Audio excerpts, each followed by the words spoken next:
আচ্ছা, তোমরা যারা নিউ আপকামিং মাম্মিরা আছো আমার ভিউয়ার্সদের মধ্যে, তোমরা একটু বলো তো তোমরা রাতে কয়বার বাথরুমে যাও? আমি জানো কতবার যাই? ৫ বার যাই। ভাবো তো একটা মানুষ যদি রাত্রি ১২টায়, ২টোয়, ৩:৩০, ৫টায় যদি ওয়াশরুমে যায় তাহলে মানুষ ঘুমাবেটা কখন? তারপরে যে একটু বেলা করে ঘুমাবো সেটাও আমার কপালে সহ্য হয় না। ঠিক ৬:৩০ থেকে ৭টা বাজবে, এমন আমার পেটের মধ্যে তুলকালাম হবে, না খাওয়া দিলে ওদেরকে হবে না। সকালে উঠেই আবার মুখের মধ্যে কিছু না কিছু পুড়তে হবে, নইলে আমার আবার বমি হয়ে যায় বেশিক্ষণ খালি মুখে থাকলে। কী যে একটা জ্বালাই পড়েছি কি বলবো। মানুষজন বলছে এটা নাকি আমার গোল্ডেন পিরিয়ড চলছে। ভাই, এটা যদি গোল্ডেন পিরিয়ড হয় তাহলে সিলভার পিরিয়ডটা কি? সেটা ভেবে ভেবেই আমার কিন্তু এখন থেকেই মানে আমি অর্ধেক হয়ে যাচ্ছি। দেন বিকালের পর থেকে তাও একটু বেটার ছিলাম, আর তেমন কোনো প্রবলেম হয়নি।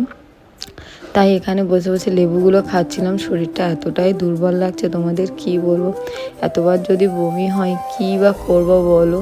আর কিছু এখানে করানো নেই, যে বমি হচ্ছে বলে ডাবল ডাবল ওষুধ খেয়ে নেবো সেটারও তো উপায় নেই। একটাই মেডিসিন, তা সেটার এবার যতক্ষণ অ্যাকশান থাকবে সেটাকেই মানে কন্টিনিউ করতে হবে। তারপরে বিকালের দিকে সারা দিনের মধ্যে এই বিকালবেলাতে আমি বাইরে বেরিয়েছিলাম, কারণ আমার এত বেশি শরীরটা খারাপ লাগছিল। আর বিকালে বেরিয়ে দেখি না আমাদের এখানে রাস্তা হচ্ছে।